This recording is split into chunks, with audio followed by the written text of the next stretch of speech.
भारत माता की। भारत माता की। आवाज पहाड़ी के उस पार सुनाई देनी चाहिए। भारत माता की। भारत माता की। लद्दाख के lieutenant governor BD Mishra ji, केंद्रीय मंत्री Sanjay Seth, chief of defence staff general Anil Chauhan, तीनों सेनाओं के सेनाध्यक्ष, करगिल युद्ध के समय सेनाध्यक्ष रहे जनरल वीपी मलिक जी, पूर्व सेनाध्यक्ष जनरल मनोज पांडे जी,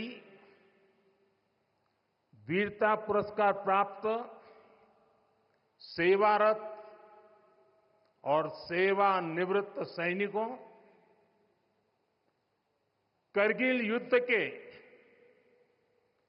बहादुर वीरों की माताएं, वीर नारियां और उनके समस्त परिजन, सेना के बहादुर जवानों और मेरे प्रिय देशवासियों, आज लद्दाख की ये महान धरती कारगिल विजय के 25 वर्ष पूरे होने की साक्षी बन रही है। कारगिल विजय दिवस हमें बताता है कि राष्ट्र के लिए दिए गए बलिदान अमर होते हैं। दिन, महीने, वर्ष, सदियां गुजरते हैं, सर्दियां भी गुजरती हैं, मौसम भी बदलते हैं, लेकिन राष्ट्र की रक्षा के लिए अपनी जान की बाजी लगाने वालों के नाम अमिट रहते हैं। ये देश हमारी सेना के पराक्रमी महानायकों का सदा सर्वदा ऋणी है। ये देश उनके प्रति कृतज्ञ है। साथियों, मेरा सौभाग्य है कि कारगिल युद्ध के समय मैं एक सामान्य देशवासी के रूप में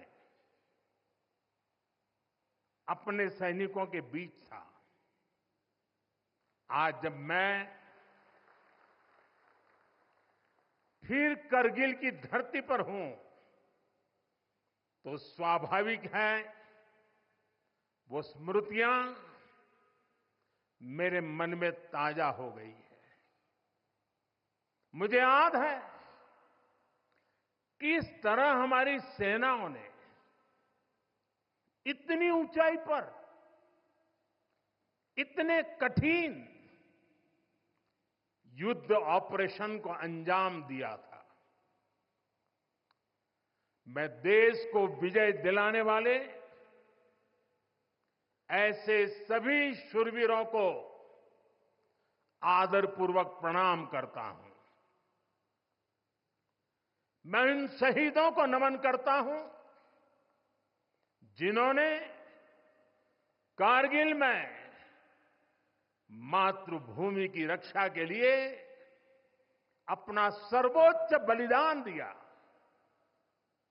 साथियों, कारगिल में हमने केवल युद्ध नहीं जीता था,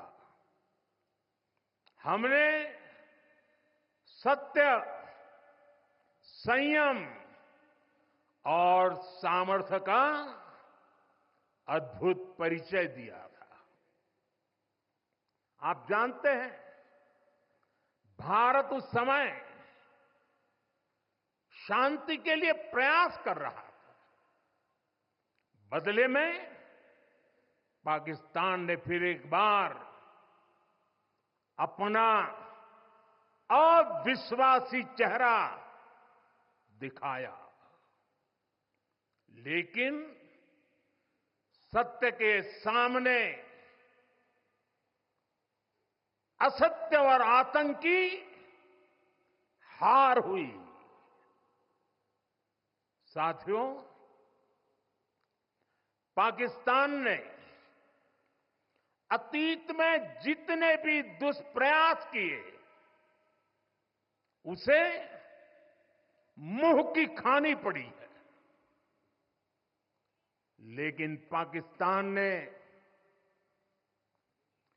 अपने इतिहास से कुछ नहीं सीखा है। वो आतंकवाद के सहारे, प्रॉक्सी वॉर के सहारे अपने आप को प्रासंगिक बनाए रखने का प्रयास कर रहा है। लेकिन आज जब मैं उस जगह से बोल रहा हूं जहां आतंक के आकाओं को मेरी आवाज सीधे सुनाई पड़ रही है, मैं आतंकवाद के इन सरपरस्तों को कहना चाहता हूं कि उनके नापाक मंसूबे कभी कामयाब नहीं होंगे।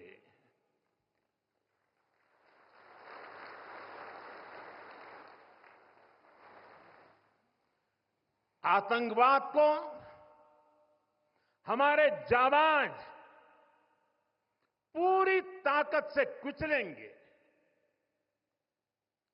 दुश्मन को मुंह तोड़ जवाब दिया जाएगा। साथियों, लद्दाख हो या फिर जम्मू कश्मीर, विकास के सामने आ रही हर चुनौती को भारत परास्त करके ही रहेगा।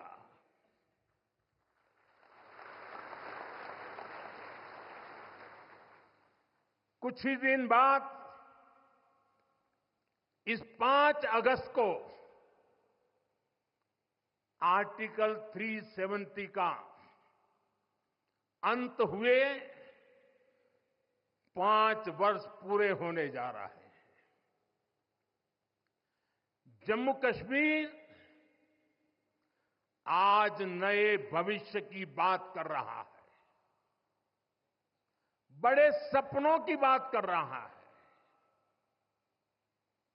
जम्मू कश्मीर की पहचान G20 जैसी ग्लोबल समिट की अहम बैठक करने के लिए हो रही है। इंफ्रास्ट्रक्चर डेवलपमेंट के साथ साथ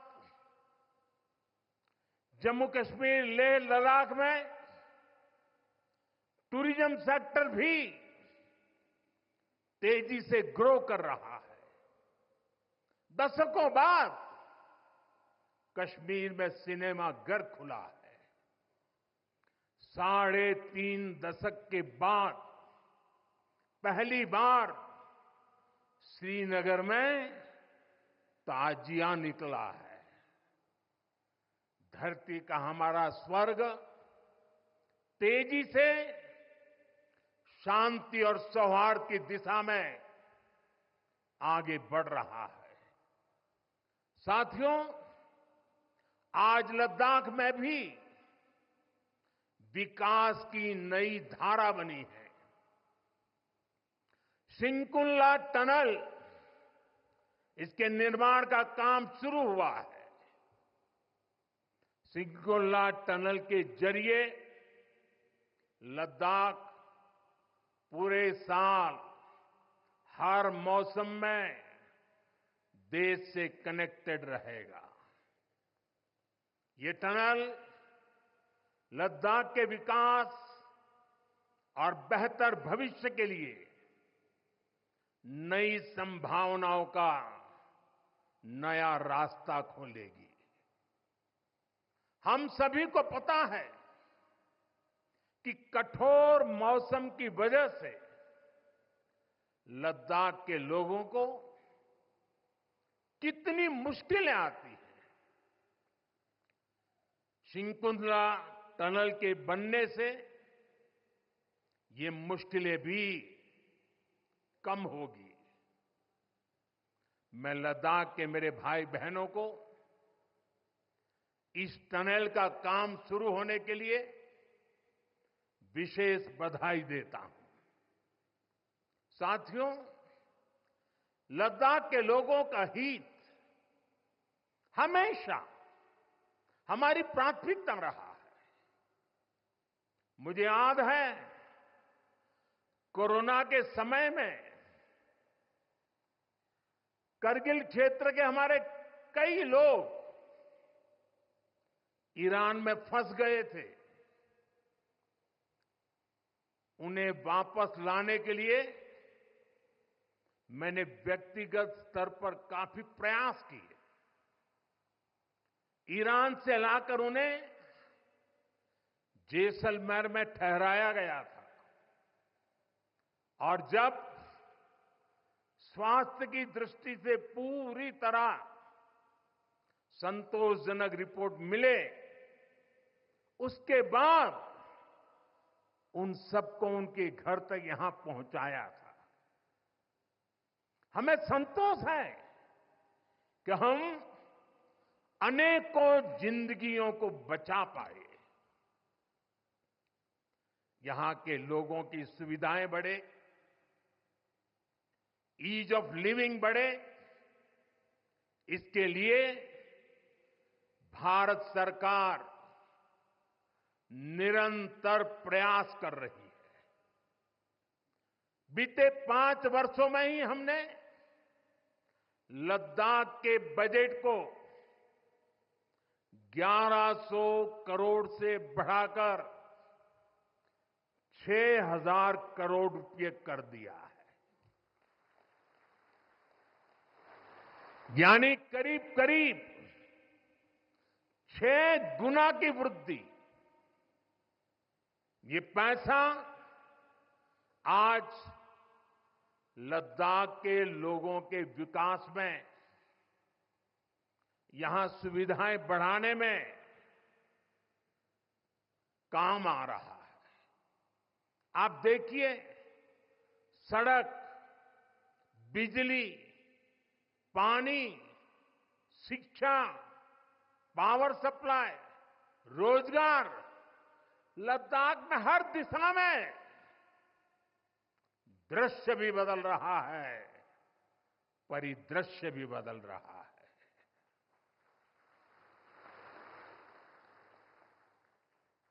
पहली बार यहां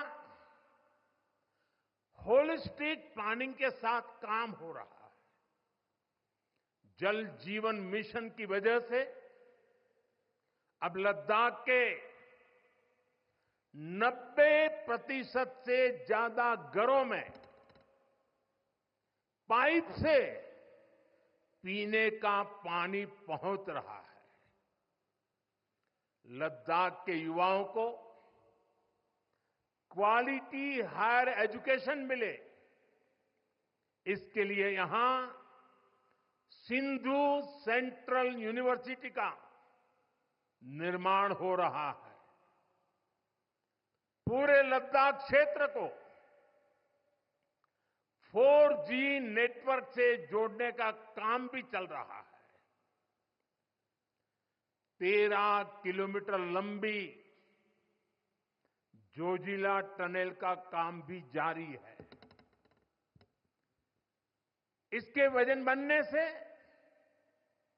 नेशनल हाईवे नंबर 1 पर भी ऑल वेदर कनेक्टिविटी हो जाएगी। साथियों, हमने देश के सीमावर्ती क्षेत्रों में विकास के असाधारण लक्ष्य तय किए हैं। चैलेंजिंग टास्क को अपने हाथों में लिया है। बॉर्डर रोड ऑर्गेनाइजेशन बीआरओ ने ऐसे लक्ष्यों को पूरा करने के लिए अभूतपूर्व गति से काम किया है। बीआरओ ने पिछले 3 साल में ही 330 से ज्यादा इंफ्रास्ट्रक्चर प्रोजेक्ट पूरे किए हैं। इसमें लद्दाख के विकास कार्यों से लेकर पूर्वोत्तर में सेला टनल जैसे प्रोजेक्ट भी शामिल है। मुश्किल टेरेन्स में विकास की एक गति नए भारत की क्षमता और दिशा दोनों दिखाते हैं। साथियों, आज की वैश्विक परिस्थितियां पहले से अलग है। इसलिए हमारी सेनाओं को हथियारों और उपकरणों के साथ साथ कार्यशैली और व्यवस्थाओं में भी आधुनिक होना चाहिए। इसलिए देश दशकों से डिफेंस सेक्टर में बड़े रिफॉर्म्स की जरूरत महसूस करता रहा था। सेना स्वयं वर्षों से इसकी मांग कर रही थी, लेकिन दुर्भाग्य से पहले इसे उतना महत्व नहीं दिया गया। बीते 10 वर्षों में हमने डिफेंस रिफॉर्म्स को रक्षा क्षेत्र की पहली प्राथमिकता बनाया है। इन रिफॉर्म्स के कारण आज हमारी सेनाएं ज्यादा सक्षम हुई हैं, आत्मनिर्भर हो रही है। आज डिफेंस प्रोक्योरमेंट में बड़ी हिस्सेदारी भारतीय डिफेंस इंडस्ट्री को दी जा रही है। डिफेंस में रिसर्च एंड डेवलपमेंट बजट का भी 25% प्राइवेट सेक्टर के लिए रिजर्व किया गया है। ऐसे ही प्रयासों का परिणाम है कि भारत का डिफेंस प्रोडक्शन अब 1.25 लाख करोड़ रुपए से ज्यादा हो चुका है। कभी भारत की गिनती हथियार मंगाने वाले देश के रूप में भी थी। अब भारत एक्सपोर्टर के तौर पर अपनी पहचान बना रहा है।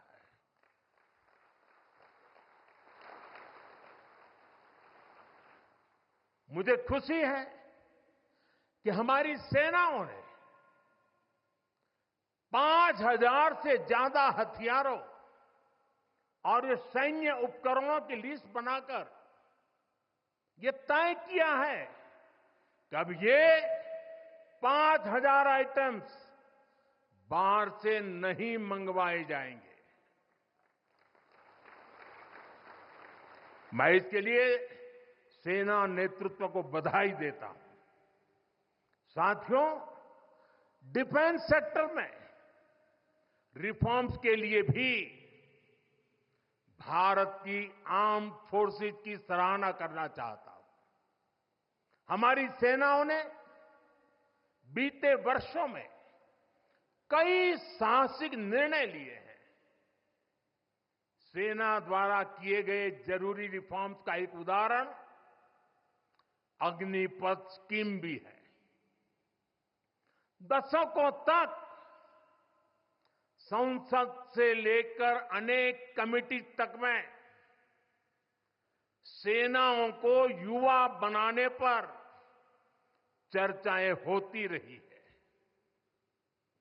भारत के सैनिकों की औसत आयु, एवरेज एज, ग्लोबल एवरेज से ज्यादा होना, ये हम सबकी चिंता बढ़ाता रहा है। इसलिए ये विषय बरसों तक अनेक कमिटियों में भी उठा, लेकिन देश की सुरक्षा से जुड़ी इस चुनौती के समाधान की पहले इच्छा शक्ति नहीं दिखाई गई। शायद कुछ लोगों की मानसिकता ही ऐसी थी कि सेना मतलब नेताओं को सलाम करना, परेड करना। हमारे लिए सेना मतलब 140 करोड़ देशवासियों की आस्था। हमारे लिए सेना मतलब 140 करोड़ देशवासियों की शांति की गारंटी। हमारे लिए सेना मतलब देश की सीमाओं को सुरक्षा की गारंटी। अग्निपथ योजना के जरिए देश ने इस महत्वपूर्ण सपने को एड्रेस किया है। अग्निपथ का लक्ष्य सेनाओं को युवा बनाना है। अग्निपथ का लक्ष्य सेनाओं को युद्ध के लिए निरंतर योग्य बनाए रखना है। दुर्भाग्य से राष्ट्रीय सुरक्षा से जुड़े इतने संवेदनशील विषय को कुछ लोगों ने राजनीति का विषय बना दिया है। कुछ लोग सेना के इस रिफॉर्म पर भी अपने व्यक्तिगत स्वार्थ में झूठ की राजनीति कर रहे हैं। ये वही लोग हैं जिन्होंने सेनाओं में हजारों करोड़ के घोटाले करके हमारी सेनाओं को कमजोर किया। ये वही लोग हैं जो चाहते थे कि एयरफोर्स को कभी आधुनिक फाइटर जेट न मिल पाए। ये वही लोग हैं जिन्होंने तेजस फाइटर प्लेन को भी डिब्बे में बंद करने की तैयारी कर ली थी। साथियों, सच्चाई ये है कि अग्निपथ योजना से देश की ताकत बढ़ेगी और देश का सामर्थ्यवान युवा भी मातृभूमि की सेवा के लिए आगे आएगा। प्राइवेट सेक्टर और पैरामिलिट्री फोर्सेस में भी अग्निवीरों को प्राथमिकता देने की घोषणाएं की है। मैं तो हैरान हूं, कुछ लोगों की समझ को क्या हुआ है, उनकी सोच को क्या हो चुका है। ऐसा भ्रम फैला रहे हैं कि सरकार पेंशन के पैसे बचाने के लिए ये योजना लेकर आई है। मैं जरा ऐसे लोगों की सोच से शर्म आती है, लेकिन मैं ऐसे लोगों से पूछना चाहता हूं, जरा कोई मुझे बताए, आज मोदी के शासनकाल में जो भर्ती होगा, क्या आज ही उसको पेंशन देना है क्या? उसको पेंशन देने की नौबत 30 साल के बाद आएगी। और तब तो मोदी 105 साल का हुआ होगा और तब न भी मोदी की सरकार होगी। क्या मोदी जब 105 साल का होगा, 30 साल के बाद जो पेंशन बचेगा, उसके लिए मोदी ऐसा राजनीतिक है जो आज गाली खाएगा? क्या तर्क दे रहे हैं? लेकिन साथियों, मेरे लिए दल नहीं, देश सर्वोपरि है।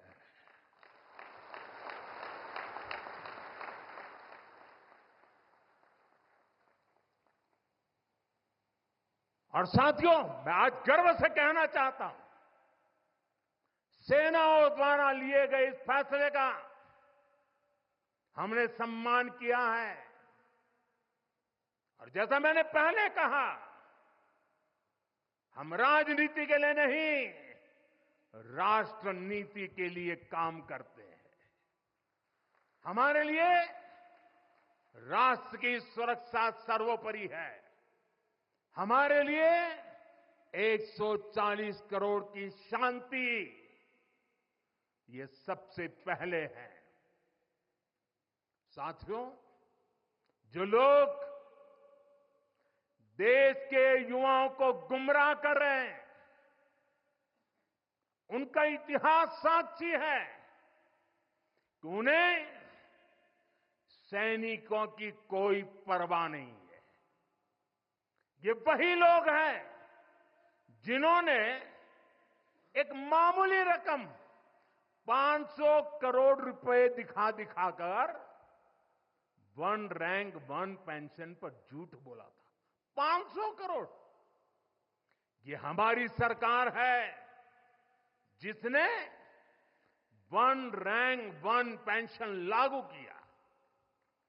पूर्व सैनिकों को 1.25 लाख करोड़ रुपए से ज्यादा दिए गए। अब कहां 500 करोड़, कहां 1.25 लाख करोड़। इतना झूठ और देश के जवानों की आंख में धूल झोंकने का पाप। ये वही लोग हैं जिन्होंने आजादी के 7 दशक बाद भी सेना की मांग होने के बावजूद भी, देश के वीर सैनिकों के परिवारों की मांग होने के बाद भी हमारे शहीदों के लिए वॉर मेमोरियल नहीं बनाया। टालते गए, कमिटियां बनाते गए, नक्शे दिखाते गए। ये वही लोग हैं जिन्होंने सीमा पर तैनात हमारे जवानों को पर्याप्त बुलेट प्रूफ जैकेट्स भी नहीं दी थी। और साथियों, ये वही लोग हैं जो करगिल विजय दिवस को भी नजरअंदाज करते रहे। ये तो देश की कोटि कोटि जनता के आशीर्वाद है कि मुझे तीसरी बार सरकार बनाने का मौका मिला और इसलिए आज ये महत्वपूर्ण ऐतिहासिक घटना का हम पुण्य स्मरण कर पा रहे हैं। वरना अगर वही आ जाते तो इस युद्ध विजय की इस तारीख को याद नहीं करते। साथियों, कारगिल की विजय ये किसी सरकार की विजय नहीं थी। कारगिल की विजय ये किसी दल का विजय नहीं था। ये विजय देश की थी। ये विजय देश की विरासत है। ये देश के गर्व और स्वाभिमान का पर्व है। मैं एक बार फिर 140 करोड़ देशवासियों की तरफ से मेरे वीर जवानों को श्रद्धापूर्वक नमन करता हूं। सभी देशवासियों को पुनः एक बार कारगिल विजय के 25 वर्ष की शुभकामनाएं देता हूं। मेरे साथ बोलिए, भारत माता की। ये भारत माता की जय मेरे उन वीर शहीदों के लिए है, मेरे वीर भारत मां के वीर सपूतों के लिए है। भारत माता की, भारत माता की, भारत माता की। बहुत बहुत धन्यवाद।